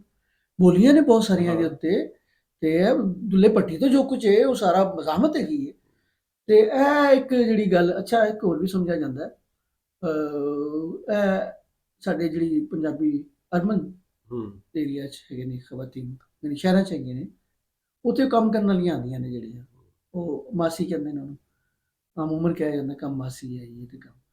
ਬੱਚੇ ਇਹ ਸਮਝਦੇ ਨੇ ਅੱਜ ਦੇ ਕਿ ਮਾਸੀ ਨਾਲ ਪੰਜਾਬੀ ਬੋਲਦੇ ਨੇ, ਬਾਕੀ ਨਹੀਂ ਬੋਲਦੇ। ਡਰਾਈਵਰ ਨਾਲ ਜਿਹੜਾ ਉਹ ਪੰਜਾਬੀ ਬੋਲਦੇ ਨੇ, ਜਾਂ ਜਿਹੜਾ ਉਹਨਾਂ ਨੇ ਉੱਥੇ ਰੱਖਿਆ ਚੌਕੀਦਾਰ ਉਹਦੇ ਨਾਲ ਪੰਜਾਬੀ ਬੋਲਦੇ ਨੇ। ਅੱਛਾ, ਉਹ ਬੱਚੇ ਨੂੰ ਕਹੋ ਵੀ ਨਾ ਕਿ ਆਪ ਯਾਰ ਤੂੰ ਮੇਰੇ ਨਾਲ ਪੰਜਾਬੀ 'ਚ ਕਿਉਂ ਨਹੀਂ ਗੱਲ ਕਰ ਸਕਦਾ? ਨਹੀਂ ਨਹੀਂ, ਇਹ ਤਾਂ ਮਾਮਾ ਮਾਸੀ के साथ बोलती हैं। तो अच्छा ਇਹ ਜਿਹੜਾ ਪੰਜਾਬੀ ਦਾ ਤਾਰੁਫ ਹੈ, ਇਹ ਮੈਨੂੰ ਬੜਾ ਦੁੱਖ ਹੁੰਦਾ, ਤਕਲੀਫ ਹੁੰਦੀ ਹੈ ਕਿ ਯਾਰ ਅੱਛਾ ਕਿ ਅਸੀਂ ਖੁਦ ਜਿਹੜਾ ਇਹਦੇ ਜ਼ਿੰਮੇਦਾਰ ਹੈਗੇ ਹਾਂ। ਅਸੀਂ ਉਰਦੂ ਨੂੰ ਅਪਣਾ ਕੇ ਪੰਜਾਬੀ ਨੂੰ ਆਪਣੀ ਮਾਦਰੀ ਜ਼ੁਬਾਨ ਨੂੰ ਕੁਰਬਾਨ ਕਰ ਦਿੱਤਾ ਹੈ। ਜਦੋਂ ਕਿ ਠੀਕ ਹੈ ਅਸੀਂ ਮੰਨਦੇ ਹਾਂ ਆਪਾਂ ਉਰਦੂ 'ਚ ਸਾਰੇ ਜਿੰਨੇ ਵੀ ਇਸ ਵਕਤ ਲਿਖਣ ਵਾਲੇ ਵੱਡੇ ਨੇ ਉਹ ਸਾਰੇ ਪੰਜਾਬੀ ਨੇ, ਅਸੀਂ ਕੁਰਬਾਨੀ ਦੇ ਦਿੱਤੀ। ਲੇਕਿਨ ਇਹ ਜ਼ੁਬਾਨ ਜਿਹੜੀ ਮਾਂ ਦੀ ਮਾਂ ਬੋਲੀ ਹੈ ਵੇ, ਕਿਆ ਇਹ ਕਿਸੇ ਜ਼ਮਾਨੇ 'ਚ ਡੈਡ ਲੈਂਗੁਏਜ ਚਲੀ ਜਾਏਗੀ? ਮੈਨੂੰ ਤੇ ਸੋਚ ਕੇ ਇਧਰ ਹੀ ਆ ਵੈਸੇ ਜਾਂਦਾ। ਸਾਰੀਆਂ ਜ਼ੁਬਾਨਾਂ ਨੂੰ ਖਤਰਾਤ ਨੇ, ਆਪਣੀਆਂ ਆਪਣੀਆਂ ਜ਼ੁਬਾਨਾਂ ਜਿਹੜੀਆਂ ਵੀ ਹੈ ਨੇ ਮੁਕਾਮੀ ਖਾਸ ਤੌਰ ਤੇ ਸਭ ਜ਼ੁਬਾਨਾਂ ਨੂੰ ਖਤਰੇ ਨੇ, ਲੇਕਿਨ ਪੰਜਾਬੀ ਦਾ ਸਭ ਤੋਂ ਵੱਡਾ ਇਹ ਨੁਕਸਾਨ ਸਾਡਾ ਇਹੀ ਹੋ ਰਿਹਾ ਨਾ ਕਿ ਸਾਨੂੰ ਇਸ ਗੱਲ ਦਾ ਸ਼ੌਰ ਵੀ ਨਹੀਂ ਕਿ ਸਾਡੀ ਜ਼ੁਬਾਨ ਖਤਮ ਹੋ ਰਹੀ ਹੈ। ਬਸ ਨਹੀਂ, ਅਸਲ ਵਿੱਚ ਗੱਲ ਕਰਨ ਦਾ ਮਕਸਦ ਇਹ ਹੈ ਕਿ ਜਦ ਸੇ ਇੱਕ ਅਸੀਂ ਦਸਤਕ ਦੇ ਰਹੇ ਹਾਂ, ਨੌਕ ਕਰ ਰਹੇ ਹਾਂ ਕਿ ਜਿਨ੍ਹਾਂ ਤੇ ਨੌਕ ਕਰੀਏ ਯਾਰ ਪਲੀਜ਼ ਇਹਨੂੰ ਬੋਲੋ। ਤੇ ਅੱਛਾ ਤੁਸੀਂ ਦੇਖੋ ਕਿ ਇਹ ਮੈਂ ਸੋਚ ਰਿਹਾ ਸਾਂ, ਮੈਂ ਖੁਦ ਵੀ ਇਸ ਚੀਜ਼ ਦਾ, ਤੁਸੀਂ ਤੇ ਲਿਖੀ ਪੰਜਾਬੀ, ਤੁਸੀਂ ਤੇ ਹੱਕ ਅਦਾ ਕੀਤਾ। ਮਸਲਨ ਮੈਂ ਕੁਝ ਨਜ਼ਮ ਲਿਖਣਾ ਵਾ, ਕੋਈ ਸ਼ਾਇਰੀ, ਮੈਂ ਪੰਜਾਬੀ 'ਚ ਬਹੁਤ ਹੀ ਘੱਟ, ਤੇ ਮੈਨੂੰ ਪੰਜਾਬੀ 'ਚ ਲਿਖਣਾ ਚਾਹੀਦਾ ਸੀ। ਇਹ ਹੁਣ ਮੈਂ ਜੋ ਤੁਸੀਂ ਇਜ਼ਹਾਰ ਕਰਨਾ ਚਾਹ ਰਹੇ ਹੋ, ਤੁਸੀਂ ਆਪਣੀ ਜ਼ੁਬਾਨ 'ਚ ਜੋ ਕਰ ਸਕਦੇ ਹੋ ਉਹ ਤੁਸੀਂ ਤਰਜਮਾ ਨਹੀਂ ਕਰ ਸਕਦੇ ਆਪਣੇ ਉਸ ਜਜ਼ਬੇ ਦਾ, ਹਾਂ ਉਸ ਫੀਲਿੰਗ ਦਾ ਤੁਸੀਂ ਤਰਜਮਾ ਕਰਦੇ ਹੋ ਉਰਦੂ 'ਚ। ਸੋਚਦੇ ਤਾਂ ਤੁਸੀਂ ਪੰਜਾਬੀ 'ਚ ਹੀ ਹੋ ਨਾ। ਅੱਛਾ ਖਿਆਲ ਤੇ ਤੁਹਾਨੂੰ ਖਾਬ ਤੁਹਾਨੂੰ ਪੰਜਾਬੀ 'ਚ ਆਉਂਦੇ ਨੇ, ਤੁਸੀਂ ਸੋਚਦੇ ਹੋ ਉਸ ਤਰ੍ਹਾਂ ਹੀ, ਉਹਨੂੰ ਉਰਦੂ 'ਚ ਤੁਸੀਂ ਤਰਜਮਾ ਕਰਕੇ ਜਦੋਂ ਪੇਸ਼ ਕਰ, ਤਰਜਮਾ ਤਾਂ ਫਿਰ ਬੇਰੂਹ ਇੱਕ ਹੈ ਨਾ ਚੀਜ਼ ਹੁੰਦੀ ਹੈ। ਜਜ਼ਬੇ ਦੀ ਸ਼ਿੱਦਤ ਜਿਹੜੀ ਤਰਜਮੇ 'ਚ ਨਹੀਂ ਆ ਸਕਦੀ। ਹਾਂ, ਇਹ ਤੁਹਾਡੀ ਗੱਲ ਦਰੁਸਤ ਹੈਗੀ ਹੈ। ਅੱਛਾ ਮੈਂ ਖੁਦ ਨਾਲ ਇਹ ਸਵਾਲ ਕੀਤਾ ਨਾ, ਮੈਂ ਸੋਚਿਆ ਅੱਜ ਗੱਲ ਤੇ ਨਾ, ਤੇ ਇਹ ਹੁਣ ਮੈਂ ਤੁਹਾਡੇ ਨਾਲ ਬੜੀ ਸਹੂਲਤ ਨਾਲ ਪੰਜਾਬੀ ਬੋਲ ਰਿਹਾ ਵਾਂ, ਲੇਕਿਨ ਜਦੋਂ ਹੀ ਮੈਂ ਸੋਚਣਾ ਸ਼ੁਰੂ ਕਰਦਾ ਵਾਂ ਮੈਂ ਉਰਦੂ 'ਚ ਸੋਚਣਾ ਹੋ ਰਿਹਾ। ਮੈਂ ਕਿਹਾ ਮੈਂ ਉਰਦੂ 'ਚ ਕਿਉਂ ਸੋਚਣਾ ਵਾ? ਇਹ ਗੱਲ ਤੇ ਮੈਂ ਗੌਰ ਕੀਤਾ, ਮੈਨੂੰ ਪਤਾ ਲੱਗਾ ਯਾਰ ਪਹਿਲੀ ਤੋਂ ਮੈਂ ਉਰਦੂ ਪੜ੍ਹਦਾ ਆ ਰਿਹਾ ਵਾਂ। ਮੈਨੂੰ 10ਵੀਂ ਤੱਕ ਮੈਂ ਲਾਜ਼ਮੀ ਉਰਦੂ ਪੜ੍ਹੀ ਹੈ, 11ਵੀਂ 12ਵੀਂ 'ਚ ਲਾਜ਼ਮੀ ਉਰਦੂ ਪੜ੍ਹੀ ਹੈ। ਤੇ ਇਹ ਤੇ ਮੇਰਾ ਜਿਹੜਾ ਮਾਈਂਡ ਮੇਕਿੰਗ ਹੈ, ਜਿਹੜਾ ਮੇਰਾ ਬ੍ਰੇਨ ਹੈ, ਇਹਨੇ ਉਸ ਜਿਹੜੀ ਮਦਰ ਲੈਂਗੁਏਜ ਦੀ ਜਗ੍ਹਾ ਲੈ ਲਈ ਹੈ ਆਪ ਹੀ ਆਪ, ਕਿਧਰੇ ਨਾ ਆਹਿਸਤਾ ਆਹਿਸਤਾ। ਇਟ ਮੀਨਸ ਕਿ ਇਹ ਇੰਜੈਕਟ ਕੀਤਾ ਗਿਆ ਹੈ ਬਹੁਤ ਹੀ ਆਹਿਸਤਗੀ ਦੇ ਨਾਲ ਦਿਮਾਗਾਂ ਦੇ ਅੰਦਰ। ਤੇ ਵਾਕਈ ਹੁਣ ਮੈਂ ਉਨੀ ਸਹੂਲਤ ਨਾਲ ਪੰਜਾਬੀ 'ਚ ਨਹੀਂ ਸੋਚ ਸਕਦਾ, ਦੈਟਸ ਵਾਈ ਮੈਂ ਪੰਜਾਬੀ 'ਚ ਲਿਖ ਨਹੀਂ ਪਾ ਰਿਹਾ ਉਸ ਤਰ੍ਹਾਂ। ਜਦੋਂ ਵੀ ਮੈਂ ਪੰਜਾਬੀ 'ਚ ਲਿਖਣ ਦੀ ਕੋਸ਼ਿਸ਼ ਕਰਦਾ ਵਾਂ, ਜਾਂ ਤੇ ਮੇਰੇ ਦਿਮਾਗ ਦੇ ਵਿੱਚ ਮਾਂ ਦੀ ਗੱਲਾਂ ਆਉਂਦੀਆਂ ਨੇ ਜਾਂ ਨਾਨੀ ਦੀ ਗੱਲਾਂ ਨੇ, ਉਹ ਆਵਾਜ਼ਾਂ ਜਦੋਂ ਗੂੰਜਦੀਆਂ ਨੇ ਤੇ ਮੈਨੂੰ ਸਹੂਲਤ ਹੋ ਜਾਂਦੀ ਮੈਂ ਪੰਜਾਬੀ ਲਿਖ ਲੈਣਾ। ਮੇਰੀ ਆਵਾਜ਼ ਨਹੀਂ, ਨਹੀਂ ਮੇਰਾ ਜਿਹੜਾ ਅੱਜ ਦਾ ਮੈਂ ਅਰਸ਼ਦ ਮਹਿਰਾਜ ਹਾਂ, ਮੈਂ ਇੱਥੇ ਇੱਕ ਅਰਬਨ ਸ਼ਹਿਰ ਦੇ ਵਿੱਚ ਇੱਕ ਮੈਟਰੋਪੋਲੀਟਨ ਸਿਟੀ 'ਚ ਜਿਹੜੀ ਜ਼ਿੰਦਗੀ ਗੁਜ਼ਾਰ ਰਿਹਾ, ਇਹਦੇ 'ਚ ਮੈਨੂੰ ਜਿਹੜੇ ਦਰਪੇਸ਼ ਮਸਾਇਲ ਨੇ ਇਹਨਾਂ ਦਾ ਮੈਂ ਪੰਜਾਬੀ 'ਚ ਕਿਵੇਂ ਇਜ਼ਹਾਰ ਕਰਾਂ, ਇਹ ਮੈਨੂੰ ਮੁਸ਼ਕਿਲ, ਮੈਂ ਆਪਣਾ ਤੁਹਾਨੂੰ ਇੰਤਹਾਈ ਤਖਲੀਕੀ ਅਮਲ ਦੱਸ ਰਿਹਾ, ਆਪਣਾ ਜ਼ਾਤੀ ਅਮਲ।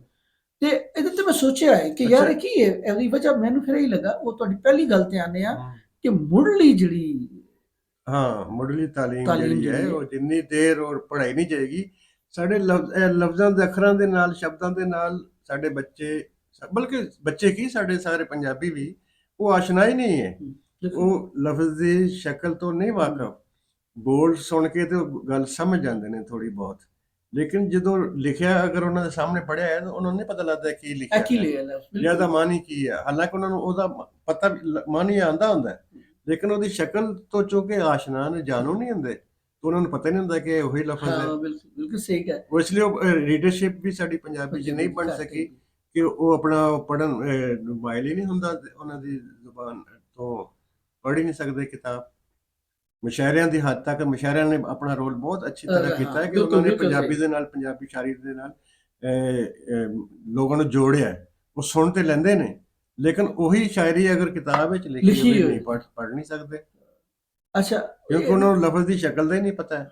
ਅਸੀਂ ਉਹ ਨਹੀਂ ਬਣਾ ਸਕੇ, ਇੱਕ ਲਿਪੀ ਨਹੀਂ ਬਣਾ ਸਕੇ, ਇੱਕ ਲਹਿਜਾ, ਇੱਕ ਸਟੈਂਡਰਡ ਲਹਿਜਾ ਨਹੀਂ ਬਣਾ ਸਕੇ ਜਿਹੜਾ ਸਾਰਿਆਂ ਨੂੰ ਸਮਝ ਆਉਂਦੀ। ਅੱਛਾ, ਸਰਕਾਰਾਂ ਦਾ ਵੀ ਸਾਡੇ ਮੈਂ ਸਮਝਦਾ ਕਸੂਰ ਹੈ ਕਿ ਉਹਨਾਂ ਨੇ ਅਰਬੀ, ਫਾਰਸੀ, ਮੁਖਤਲਿਫ ਜ਼ੁਬਾਨਾਂ ਦੇ ਲਫ਼ਜ਼ ਤੇ ਉਰਦੂ 'ਚ ਸ਼ਾਮਲ ਕਰ ਲਏ, ਔਰ ਸ਼ੌਹਰੀ ਤੌਰ ਤੇ ਕਿਤੇ 47 ਤੋਂ ਬਾਅਦ ਕਿ ਉੱਧਰ ਦੀ ਪੰਜਾਬੀ ਤੋਂ ਦੂਰ ਕੀਤਾ ਜਾਏ। ਉੱਧਰ ਵੀ ਉਹਨਾਂ ਨੇ ਵੀ ਇਹੀ ਕੰਮ ਕੀਤਾ, ਸੰਸਕ੍ਰਿਤ ਦੇ ਔਰ ਹਿੰਦੀ ਦੇ ਔਰ ਮੁਖਤਲਿਫ ਜ਼ੁਬਾਨਾਂ ਦੇ ਲਫ਼ਜ਼ ਤੇ ਵਾੜੇ, ਲੇਕਿਨ ਆਪਣਾ ਜਿਹੜੀਆਂ ਮੁਕਾਮੀ ਜ਼ੁਬਾਨਾਂ ਦੇ ਲਫ਼ਜ਼ ਉਸ ਤਰ੍ਹਾਂ ਸ਼ਾਮਲ ਨਹੀਂ ਕੀਤੇ। ਅਗਰ ਸਾਡੀ ਸਰਕਾਰ ਵੀ ਅਗਰ ਚਾਹੁੰਦੀ ਤੇ ਉਹ ਕਰ ਸਕਦੇ ਸਨ ਕਿ ਸਾਡੀਆਂ ਜਿਹੜੀਆਂ ਇੱਥੇ ਦੀਆਂ ਮੁਕਾਮੀ ਜ਼ੁਬਾਨਾਂ ਨੇ, ਉਹ ਜ਼ੁਬਾਨਾਂ ਨੂੰ ਮਿਲਾ ਕੇ ਇੱਕ ਜ਼ੁਬਾਨ ਸਟੈਂਡਰਡ ਬਣਾਈ ਜਾ ਸਕਦੀ ਸੀ। ਬਿਲਕੁਲ, ਬਜਾਏ ਤੁਸੀਂ ਓਬੜ ਜ਼ੁਬਾਨਾਂ ਜਿਹੜੀਆਂ ਬੋਲੀਆਂ ਜਿਹੜੀਆਂ ਸ਼ਾਮਲ ਕਰ ਰਹੇ ਹੋ, ਅਗਰ ਤੁਸੀਂ ਇੱਥੇ ਦੀਆਂ ਮੁਕਾਮੀ ਜ਼ੁਬਾਨਾਂ ਦੇ ਲਫ਼ਜ਼ ਜ਼ੁਬਾਨ ਦਾ ਹਿੱਸਾ ਬਣਾਏ ਹੁੰਦੇ ਤੇ ਉਹ ਆਪਣਾ ਬਿਲਕੁਲ ਇੱਕ ਸਾਡੀ ਰਾਬਤੇ ਦੀ ਬੜੀ ਅੱਛੀ ਜ਼ੁਬਾਨ, ਸਾਡੀਆਂ ਸਾਰੀਆਂ ਜ਼ੁਬਾਨਾਂ ਮਿਲ ਕੇ ਇੱਕ ਬੜੀ ਅੱਛੀ ਰਾਬਤੇ ਦੀ ਜ਼ੁਬਾਨ ਬਣ ਸਕਦੀ ਸੀ। ਅੱਛਾ, ਇਹ ਬੜੀ ਦਿਲਚਸਪ ਗੱਲ ਹੈਗੀ ਹੈ ਕਿ ਉਰਦੂ ਹੀ ਹੈ ਨਾ, ਉਹ ਜਿਹੜੀ ਉਰਦੂ ਬੋਲੀ ਜਾਂਦੀ ਸੀ ਨਾ, UP, CP, ਲਖਨਊ, ਦਿੱਲੀ, ਦਬਿਸਤਾਨ ਵਗੈਰਾ, ਉਹ ਇੱਕ ਸਟੈਂਡਰਡ ਜਿਹਨੂੰ ਅਜੇ ਵੀ ਕਹਿੰਦੇ ਨੇ ਅਹਿਲੇ ਜ਼ੁਬਾਨ, ਉਹ ਜ਼ੁਬਾਨ ਬਦਲ ਗਈ। ਇੱਧਰ ਦੇਖੋ ਨਾ ਜ਼ਰਾ, ਇੱਧਰ ਜਿਹੜੀ ਜ਼ੁਬਾਨ ਲਿਖੀ ਜਾ ਰਹੀ ਹੈ, ਇਵਨ ਲਿਖਤ ਵਿੱਚ ਆ ਰਹੀ ਹੈ, ਲਿਖਤ ਵਿੱਚ ਆਲਾ ਜ਼ੁਬਾਨ ਆ ਰਹੀ ਹੁੰਦੀ ਹੈ ਨਾ, ਉਹ ਉਰਦੂ ਵੀ ਤਬਦੀਲ ਹੋ ਗਈ। ਮਕਾਮੀ ਜ਼ੁਬਾਨ ਆਪਣੇ ਆਪ ਗੈਰ ਮਹਿਸੂਸ ਤਰੀਕੇ ਨਾਲ ਅਸਰਅੰਦਾਜ਼ ਹੋ ਰਹੀਆਂ ਨੇ। ਜਿੰਨੇ ਵੀ ਸਲੈਂਗਸ ਨੇ, ਇਹ ਦੇਖੋ ਤੁਸੀਂ, ਉਰਦੂ ਦੇ ਵਿੱਚ ਨੇ ਸਲੈਂਗ, ਲੇਕਿਨ ਉਹਨਾਂ ਦਾ ਮਾਦਾ ਚੁੱਕੋ ਤੇ ਪੰਜਾਬੀ ਤੋਂ ਆ ਜਾਂਦਾ ਹੈ। ਅੱਛਾ, ਇਹਦਾ ਮਤਲਬ ਹੈ ਕਿ ਪੰਜਾਬੀ ਤੋਂ ਅਸੀਂ ਜਾਨ ਨਹੀਂ ਛੁਡਾ ਸਕਦੇ। ਇਹਦਾ ਮਤਲਬ ਹੈ ਕਿ ਸਾਨੂੰ ਤਸਲੀਮ ਕਰ ਲੈਣਾ ਚਾਹੀਦਾ ਯਾਰ, ਇਹ ਯਾਰ ਸਾਡੀ ਬੋਲੀ ਹੈ। ਇਹਦੇ ਨਾਲ ਇੱਕ ਵੱਡਾ ਜਿਹੜਾ ਮਸਲਾ ਆਇਆ ਹੋਇਆ, ਮੈਂ ਇੱਕ ਗੱਲ ਸੋਚ ਰਿਹਾ ਸਾਂ ਕਿ ਦੁਨੀਆ ਭਰ ਦੇ ਵਿੱਚ ਜਿੰਨੇ ਵੀ ਵੱਡੇ ਅਦੀਬ ਨੇ, ਨੋਬਲ ਨਿਗਾਰ, ਮਾਰਕੇਜ਼ ਸੇ ਜਾਂ ਦੂਸਰੇ ਨੋਬਲ ਪ੍ਰਾਈਜ਼ ਜਿਨ੍ਹਾਂ ਨੂੰ ਮਿਲੇ ਨੇ, ਨਾਮ ਮੇਰੇ ਜ਼ਿਹਨ ਤੋਂ ਫੌਰਨ, ਉਹਨਾਂ ਨੇ ਆਪਣੀ ਮਾਦੀ ਜ਼ੁਬਾਨਾਂ 'ਚ ਲਿਖਿਆ। ਅਗਰ ਇਹ ਜਿਹੜੇ ਪੰਜਾਬੀ ਲਿਖਣ ਵਾਲੇ ਨੇ, ਯਾਨੀ ਮਸਲਨ ਇਕਬਾਲ ਫਾਰਸੀ 'ਚ ਨਾ ਲਿਖਦਾ, ਉਰਦੂ 'ਚ ਨਾ ਲਿਖਦਾ, ਉਹ ਇਹ ਸਾਰਾ ਕੁਝ ਜੋ ਕੁਝ ਉਹਦਾ ਐਡਾ ਵੱਡਾ ਪੈਰਾਡਾਈਮ ਹੈ ਸ਼ਾਇਰੀ ਦਾ, ਉਹ ਪੰਜਾਬੀ 'ਚ ਹੁੰਦਾ। ਅਗਰ ਫੈਜ਼ ਪੰਜਾਬੀ 'ਚ ਲਿਖਦਾ, ਅਗਰ ਰਾਸ਼ਿਦ ਪੰਜਾਬੀ 'ਚ ਲਿਖਦਾ, ਇਹ ਸਾਰੇ ਪੰਜਾਬੀ ਨੇ, ਮੀਰਾ ਜੀ ਪੰਜਾਬੀ 'ਚ ਲਿਖਦਾ, ਇਹ ਉਸ ਤੋਂ ਬਾਅਦ ਮੈਂ ਸ਼ਾਇਰੀ ਦੀ ਸਿਰਫ ਗੱਲ ਕਰ ਰਿਹਾ ਜੀ, ਉਸ ਤੋਂ ਬਾਅਦ ਮਜੀਦ ਅਮਜਦ ਪੰਜਾਬੀ 'ਚ ਹੁੰਦਾ, ਕਯੂਮ ਨਜ਼ਰ ਪੰਜਾਬੀ 'ਚ ਹੁੰਦਾ, ਜ਼ਿਆ ਜਲੰਧਰੀ ਪੰਜਾਬੀ 'ਚ ਹੁੰਦਾ, ਉਸ ਤੋਂ ਬਾਅਦ ਇਹ ਸਾਡੇ ਇੱਥੇ ਬੱਚਿਆਂ ਤੱਕ ਜਿਹੜੀ ਪੰਜਾਬੀ ਆ ਰਹੀ ਹੈ ਹੁੰਦੀ, ਉਹ ਤਾਂ ਨੋਵਲ ਕਿੰਨਾ ਰਿਚ, ਉਹ ਤਾਂ ਨੋਵਲ ਦੇਖ ਲਓ। ਅਗਰ ਅਬਦੁੱਲਾ ਹੁਸੈਨ ਪੰਜਾਬੀ 'ਚ ਹੁੰਦਾ, ਮੁਸਤਨਸਰ ਤਾਰਾ ਪੰਜਾਬੀ 'ਚ ਹੁੰਦਾ, ਇਹ ਦੇਖੋ ਵੱਡੇ ਨਾਂ ਨੇ ਜੀ ਵੀ, ਨੋਵਲ ਦੇ ਦੋ ਬਹੁਤ ਵੱਡੇ ਨਾਂ ਨੇ। ਸਾਡੇ ਕੋਲ ਐਸੇਟ ਹੈਗਾ ਸਾਡਾ ਕਿ ਇਹ ਸਾਡੇ ਜਿਹੜੇ ਅਫਸਾਨਾ ਨਿਗਾਰ ਨੇ, ਮਤਲਬ ਪੂਰੀ ਦਿਹਾਈ ਡੈਕੇਟ ਹੈ ਸ਼ਾਇਦ ਜਿਹੜਾ ਹੈ ਸ਼ਾਇਰੀ ਅਫਸਾਨਾ ਸੀ ਰਾਵਲਪਿੰਡੀ ਇਸਲਾਮਾਬਾਦ ਜੁੜਵਾ, ਇਹਦੇ ਉਹ ਤਹਿਰੀਕ ਹੀ ਇਹਨਾਂ ਨੇ ਚਲਾਈ, ਰਸ਼ੀਦ ਅਮਜਦ, ਮਨਸ਼ਾ ਯਾਦ, ਮਨਸ਼ਾ ਸਾਹਿਬ ਤੋਂ ਖੈਰ ਉਹਨਾਂ ਨੇ ਟਾਵਾ ਟਾਵਾ ਤਾਰਾ ਲਿਖ ਕੇ ਆਪਣਾ ਹੱਕ ਅਦਾ ਕੀਤਾ। ਵਕਾਰ ਬਿਨ ਅਲਾਹੀ, ਉਹ ਦੂਸਰੇ ਆਪਣੇ ਨੋਵਲ ਨਿਗਾਰ, ਅਫਸਾਨਾ ਨਿਗਾਰ, ਉਰਦੂ ਦੇ ਸ਼ਾਇਰ ਸਨ, ਬਜ਼ਰੁਲ ਇਸਲਾਮ ਲਾਏ ਔਰ ਉਹਨਾਂ ਨੇ ਪੰਜਾਬੀ ਨਾਵਲ ਪਹਿਲਾਂ ਦਿੱਤਾ ਹੈ, ਫਿਰ ਆਪਣਾ ਨਸਰ 'ਚ ਅਫਸਾਨੇ ਉਹਨਾਂ ਨੇ ਕਹਾਣੀਆਂ ਪੰਜਾਬੀ ਦਾ ਹੁਣ ਵੱਡਾ ਨਾਮ ਹੈ ਨਹੀਂ ਉਹ ਤਾਂ ਬਿਲਕੁਲ ਤੇ ਇਹਦੇ 'ਚ ਅਗਰ ਉਹ ਉਰਦੂ ਚ ਲਿਖਦੇ ਰਹਿੰਦੇ ਤਾਂ ਸ਼ਾਇਦ ਉਹ ਐਡਾ ਵੱਡਾ ਨਾਮ ਬਣ ਨਾਮ ਨਹੀਂ ਨਾ ਸਕਦਾ। ਲੇਕਿਨ ਅੱਛਾ ਇੱਕ ਹੋਰ ਮਸਲਾ ਵੀ ਹੈ ਨਾ, ਪੰਜਾਬੀ ਲਿਖਾਰੀਆਂ ਨਾਲ ਮੈਨੂੰ ਵੀ ਜਿਹੜੀ ਨਾ ਹੋਵੇ ਸ਼ਿਕਾਇਤ ਹੈਗੀ ਜਦੋਂ ਅਸੀਂ ਜੋ ਹੀ ਪੰਜਾਬੀ ਦੀ ਗੱਲ ਕਰਨੇ ਆ ਤੇ ਪੰਜਾਬੀ ਦੇ ਇੰਤਹਾਈ ਅਦਕ ਤੇ ਮੁਸ਼ਕਿਲ ਲਫ਼ਜ਼ ਨਾ ਚੁੱਕ ਕੇ ਲੈ ਆਉਂਦੇ ਨੇ ਲੱਭ ਸਾਹਮਣੇ। ਕੇ ਲੱਭ ਕੇ ਨਾ ਉਹ ਐਡੇ ਡਾਢੇ ਲਫ਼ਜ਼ ਸਮ ਟਾਈਮਸ ਤੁਹਾਨੂੰ ਯਾਰ ਤਾਂ ਮੈਂ ਨਾ ਨਹੀਂ ਮੈਂ ਵੀ ਤਾਂ ਇਹੀ ਰੋਣਾ ਰੋ ਰਿਹਾ ਸੀ ਨਾ ਕਿ ਅਸੀਂ ਸਟੈਂਡਰਡ ਲਹਿਜਾ ਕਿਉਂ ਨਹੀਂ ਬਣਾ ਸਕੇ ਜਿਹੜੀ ਅਸੀਂ ਗੁਫ਼ਤਗੂ ਕਰ ਰਹੇ ਹਾਂ, ਗੱਲਬਾਤ ਕਰ ਰਹੇ ਹਾਂ, ਐ ਜ਼ੁਬਾਨ ਇਹਨੂੰ ਇੱਕ ਮਿੱਥ ਕੇ ਉਹਦਾ ਇੱਕ ਕਾਇਦਾ ਤੇ ਬਣਾ ਲਓ ਨਾ। ਅਗਰ ਸਰਕਾਰ ਕੱਲ ਨੂੰ ਕਵੇ ਕਿ ਐਸੀ ਮੁੱਢਲੀ ਤਾਲੀਮ ਬਣਾਉਂਦੇ ਦਿੰਦੇ ਆ, ਆ ਆਪਣਾ ਕਾਇਦਾ ਦਿਓ, ਹਾਂ। ਕਿੱਥੋਂ ਕਾਇਦਾ ਦੇਣਾ? ਕਾਇਦੇ ਤੇ ਮੁਤਫਿਕ ਨਹੀਂ ਹੋ ਰਿਹਾ। ਇੱਕ ਹੀ ਫਰਵਰੀ ਦਾ ਦਿਨ ਸਾਲ ਬਾਅਦ ਆਉਂਦਾ ਹੈ ਤੇ ਕੋਈ ਸਾਰੀਆਂ ਤਨਜ਼ੀਮਾਂ ਇਕੱਠੀਆਂ ਵੀ ਹੁੰਦੀਆਂ ਨੇ। ਇਹਨਾਂ ਦੇ ਜਿੰਨੇ ਆਗੂ ਨੇ, ਜਿੰਨੇ ਆਪਣਾ ਮਿੱਤਰ ਸੱਜਣ ਪੰਜਾਬੀ, ਉਹਨਾਂ ਨੂੰ ਸੋਚ ਸਮਝ ਕੇ ਰਲ ਮਿਲ ਕੇ ਬੈਠ ਕੇ ਇੱਕ ਸਟੈਂਡਰਡ ਪੰਜਾਬੀ ਕਾਇਦਾ ਬਣਾ ਕੇ ਗਵਰਨਮੈਂਟ ਨੂੰ ਦੇ ਦਿਓ। ਉਸ ਤੋਂ ਬਾਅਦ ਲਹਿਜਿਆਂ ਦੇ ਕੰਮ ਅਲੱਗ-ਅਲੱਗ ਕਰੋ, ਆਪਣੇ ਆਪਣੇ ਲਹਿਜਿਆਂ ਦੇ ਕੰਮ ਕਰ ਲਓ। ਨਹੀਂ ਲਹਿਜਾ ਤੇ ਕੋਈ ਮਸਲਾ ਨਹੀਂ ਹੈ ਨਾ, ਹਾਂ। ਲਹਿਜਾ ਤਾਂ 10 ਕਿਲੋਮੀਟਰ ਤੇ ਬਦਲ ਜਾਂਦਾ ਨਾ, ਅੱਛਾ ਫਿਰ ਉਹ ਤਾਂ ਹੁਣ ਕੋਈ ਪ੍ਰੋਬਲਮ ਨਹੀਂ ਹੈ। ਨਹੀਂ, ਹੁਣ ਤੇ ਵੈਸੇ ਵੀ ਤੁਸੀਂ ਦੇਖੋ ਨਾ ਸੋਸ਼ਲ ਮੀਡੀਆ ਦਾ ਦੌਰ ਵੀ ਹੈ। ਹੂੰ। ਅੱਛਾ ਜ਼ਰੂਰੀ ਨਹੀਂ ਕਿਤਾਬ ਜਿਹੜਾ ਕਾਇਦਾ ਕਾਗਜ਼ ਤੇ ਆ, ਆਡੀਓ ਬੁੱਕਸ ਦਾ ਜ਼ਮਾਨਾ ਹੈ। ਤੁਸੀਂ ਆਡੀਓ ਤੇ ਉਹ ਲਹਿਜੇ ਮਹਿਫੂਜ਼ ਕਰ ਸਕਦੇ ਹੋ। ਬਿਲਕੁਲ, ਸਾਰੀ ਉਹ ਬਿਲਕੁਲ। ਲਾਇਬ੍ਰੇਰੀ ਬਣ ਸਕਦੀ ਹੈ, ਉਹ ਲਹਿਜੇ ਸਾਰੇ ਪੰਜਾਬੀ ਦੇ ਮਹਿਫੂਜ਼ ਹੋ ਜਾਣ ਆਪਣੇ ਆਪਣੇ ਸਾਰੇ। ਨਹੀਂ, ਉਹਨਾਂ ਲਹਿਜਿਆਂ ਦੇ ਵਿੱਚ ਬੱਚਿਆਂ ਨੂੰ ਅੱਛਾ। ਤਾਲੀਮ ਦੇ ਦਿਓ। ਤੁਸੀਂ ਦੇਖੋ ਵਾਰਿਸ ਸ਼ਾਹ ਹੀਰ ਪੜ੍ਹ ਲਓ ਨਾ, ਹੀਰ ਵਿੱਚ ਉਹ ਕੋਈ ਸਟੈਂਡਰਡ ਪੰਜਾਬੀ ਦਾ ਲਹਿਜਾ ਇੱਕ ਨਹੀਂ ਹੈ ਉਹਦੇ ਚ। ਉਹਨਾਂ ਨੇ ਮਤਲਬ ਐਸੇ ਸਰਾਇਕੀ ਦੇ ਲਫ਼ਜ਼ ਵੀ ਯੂਜ਼ ਹਾਂ। ਕੀਤੇ ਨੇ, ਜੰਗਵੀ ਲਹਿਜੇ ਦੇ ਵੀ ਯੂਜ਼ ਕੀਤੇ ਨੇ, ਕਰੈਕਟਰ ਦੇ ਹਾਂ, ਦੇ ਨਫਸੀਆਤ ਨਫ਼ਸੇ ਦੇ ਮੁਤਾਬਿਕ ਉਹਨਾਂ ਨੇ ਹਾਂ, ਯੂਜ਼ ਹਾਂ। ਕੀਤੇ ਨੇ ਤੇ ਉਹ ਅੱਛਾ ਵਾਰਿਸ ਸ਼ਾਹ ਹੀਰ ਪੜ੍ਹੀ ਜਾ ਰਹੀ ਹੈ, ਪੜ੍ਹੀ ਜਾਂਦੀ ਹੈ। ਹਾਲਾਂਕਿ ਕੁਝ ਉਹਦੇ ਚ ਅਦਕ ਚੀਜ਼ਾਂ ਹੈ ਵੀ ਨੇ, ਮੁਸ਼ਕਿਲ ਵੀ ਨੇ, ਲੇਕਿਨ ਫਿਰ ਵੀ ਅਸੀਂ ਪੜ੍ਹ ਲੈਂਦੇ ਹਾਂ। ਹਿਫਜ਼ ਹੈ ਲੋਕਾਂ ਨੂੰ। ਹਾਂ ਹਿਫਜ਼ ਹੈਗੀ ਹੈ ਤੇ ਇਹ ਸਾਡੇ ਜਿਹੜੇ ਲੋਕ ਫਨਕਾਰ ਨੇ, ਇਹ ਮੇਲਿਆਂ ਠੇਲਿਆਂ ਤੇ ਆਮ ਚੁੱਪ ਉਹਦੇ ਚ ਆਪਣੀ ਬੈਠਕਾਂ ਦੇ ਵਿੱਚ ਵੀ ਤੇ ਦਾਰੇ ਦੇ ਵਿੱਚ ਵੀ, ਪਿੰਡਾਂ ਦੇ ਦਾਰੇ, ਖੈਰ ਹੁਣ ਤਾਂ ਦਾਰੇ ਹੈ ਮੁੱਕ ਗਏ ਨੇ। ਚਪਾਲਾਂ ਮੁੱਕ ਗਈਆਂ, ਦਾਰੇ ਮੁੱਕ ਗਏ। ਕੁਛ ਵੀ ਨਹੀਂ। ਮੈਂ ਤੇ ਬਚਪਨ ਵਿੱਚ ਪਿੰਡ ਗਿਆ ਸਾਂ ਤੇ ਮੈਂ ਦੇਖਿਆ ਸੀ ਦਾਰਾ, ਉੱਥੇ ਉਹ ਵਾਕਈ ਬੈਠੇ ਸਨ ਲੋਕ ਤੇ ਵਾਕਈ ਗੱਪਸ਼ਪ ਕਰ ਰਹੇ ਸਨ ਤੇ ਵਾਕਈ ਰਾਤ ਤੱਕ ਉੱਥੇ ਮੱਚ ਬੱਲੇ। ਦੇਖੋ ਇੱਕ ਮੱਚ ਔਰ ਇੱਕ ਹੁੱਕਾ, ਹਾਂ ਉਹਨੇ ਕਿੰਨਾ ਲੋਕਾਂ ਨੂੰ ਜੁੜੇ ਜੋੜਿਆ ਅਸੀਂ ਹੁੰਦਾ ਸੀ। ਸੁਭਾਨ ਅੱਲਾਹ, ਕੀ ਗੱਲ ਹੈ। ਠੀਕ ਹੈ ਨਾ, ਇਹ ਜੁੜਨ ਦਾ ਇੱਕ ਨਿਸ਼ਾਨ ਬਣ ਸਕਦਾ। ਹੁੱਕਾ ਵੀ ਮੱਚ ਵੀ ਜੀ, ਮੱਚ ਹੋਵੇ ਤੇ ਸੱਜੇ ਤੇ ਟੂ ਮੱਚ ਹੈ। ਟੂ ਮੱਚ ਨਹੀਂ, ਹੁੱਕਾ ਜੇ ਵੀ ਹੈ, ਹੁੱਕੇ ਨੇ ਸ਼ਕਲ ਨਵੀਂ ਇਖਤਿਆਰ ਕਰ ਲਈ। ਉਹ ਜਿੱਥੇ ਵੀ ਹੁੱਕਾ ਹੈ ਉੱਥੇ ਚਾਰ ਬਾਬੇ ਬੈਠੇ ਗੱਲ ਕਰ ਰਹੇ ਨੇ। ਉੱਥੇ ਹਾਂ ਬਿਲਕੁਲ, ਗੱਲ ਇਹ ਹੈ ਨਾ, ਹੁੱਕਾ ਪੀਣ ਵਾਲੇ ਜੀ ਵੀ ਹੁੱਕਾ ਗੱਲ ਹੋ ਕਰ ਗਿਆ, ਰਹੇ ਹਾਂ। ਹੁੱਕਾ ਵੀ ਨਹੀਂ, ਖਤਮ ਹੋ ਉਹ ਉਹਦੀ ਰਿਹਾ। ਨਵੀਆਂ ਜਗ੍ਹਾ- ਕੁੜੀਆਂ ਨੂੰ ਚਿਲਮ ਧਰਨੀ ਆਉਂਦੀ, ਹਾਂ ਨਹੀਂ, ਇਹਨਾਂ ਨੂੰ ਉਹ ਆ ਗਿਆ ਨਾ, ਉਹ ਜਿਹੜਾ ਸ਼ੀਸ਼ਾ ਆ ਗਿਆ, ਸ਼ੀਸ਼ਾ ਆ ਗਿਆ। ਉਹਨੂੰ ਮਾਡਰਨ ਕਰਤਾ। ਔਰ ਨਹੀਂ ਤੁਸੀਂ ਸ਼ੀਸ਼ਾ ਆਪਣਾ ਹੁੱਕਾ ਪੀਣ ਉੱਠਣਾ ਤੇ ਸ਼ੀਸ਼ੇ ਰੱਖ ਲਓ। ਚਲੋ ਬੈਠਕ ਖੈਰ ਹੋਣੀ ਤੇ ਚਾਹੀਦੀ ਰੋਣੇ ਹੈ। ਆਪਣਾ ਰੋਂਦੇ ਰਹਿਣੇ ਆ, ਲੇਕਿਨ ਗੱਲਬਾਤ ਕਰਨੀ ਚਾਹੀਦੀ ਹੈ। ਗੱਲ ਕੀਤੀ ਜਾਏ ਤੇ ਅੱਗੇ ਟੁਰਦੀ ਹੈ ਨਾ। ਤੇ ਗੱਲ ਕੀਤੀ ਅਸੀਂ ਦੋਸਤ ਅੱਜ, ਤੇ ਇਹ ਗੱਲ ਚੱਲਦੀ ਰਹੇਗੀ, ਬਾਰ-ਬਾਰ ਕਰਾਂਗੇ। ਹਾਂ, ਕਰਦੇ ਰਹਾਂਗੇ ਗੱਲਬਾਤ ਇਨਸ਼ਾਅੱਲਾ ਦੋਸਤਾਂ ਦੇ ਨਾਲ। Thank you, Allah Hafiz.